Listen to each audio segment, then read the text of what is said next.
Hi, welcome back to Golf Training Hacks. So what's the number one reason for back injuries when you swing a golf club?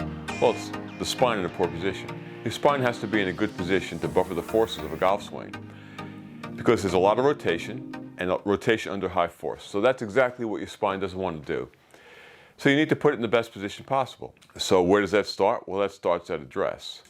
And you want to be in a nice neutral spine position when you're at address. And if you've been with us in other videos and lessons with Golf Training Hacks, you know we always prioritize spine, and we're always trying to get into that nice neutral spine position, which is a very gentle S. So your lumbar spine has some extension, your T-spine, your upper back has some flexion, and your cervical spine has some extension in it.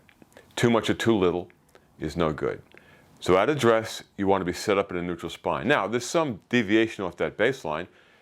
Someone like Jack Nicklaus set up with a little bit more upward or rather forward flexion in his T-spine.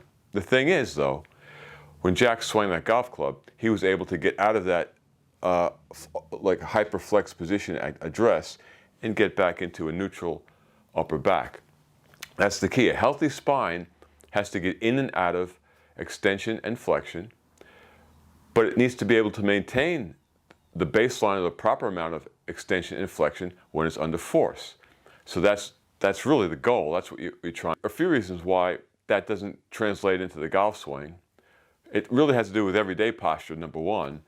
If you can't keep your spine in a neutral position just standing there, there's no way you're going to be able to do it when you're swinging a golf club. Posture is reflexive. You don't think about your posture. You're not thinking about the way your muscles are moving. It's just there when you're walking, standing, sitting, pulling things, lifting, or whatever.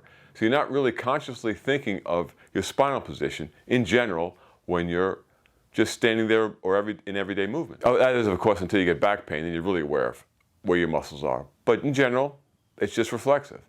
So you need to have reflexive strength to be able to keep that spine in a neutral position as you're swinging a golf club. Reflexive strength is your muscle system's response to gravity and movement. That's basically it. It's anticipating and reacting to movement that's occurring. It's reacting and anticipating to forces. Now you can't think your way through that. The best example is a sprinter. A 100-meter sprinter can't think his way down the track.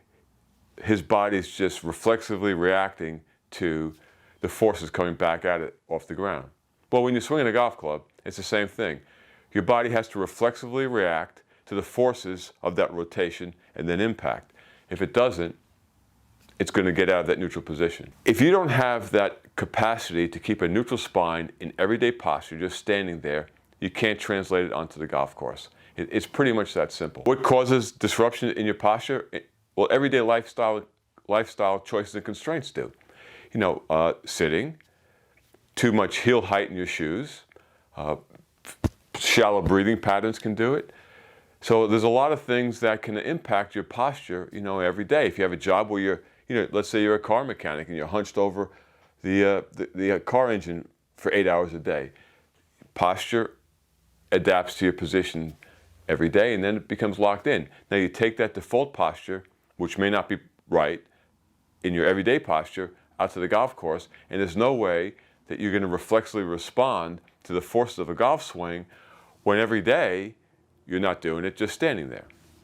So it's really important that you get some reflexive strength into your system as well as improve your everyday posture. Now, improving everyday posture could be as simple as lowering the heel height in your everyday shoes, not sitting so much, maybe getting a standing desk, learning better breathing patterns so you're not breathing in shallow into your chest all day, and creating that hunched over position, which is what you do when you're breathing into your chest.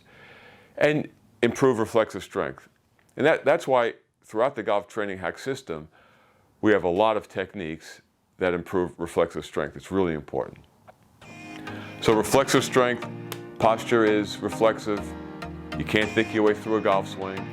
You have to have that posture right, and it has to be there just naturally and reflexively. So I hope that helps, and we'll see you in upcoming videos and lessons.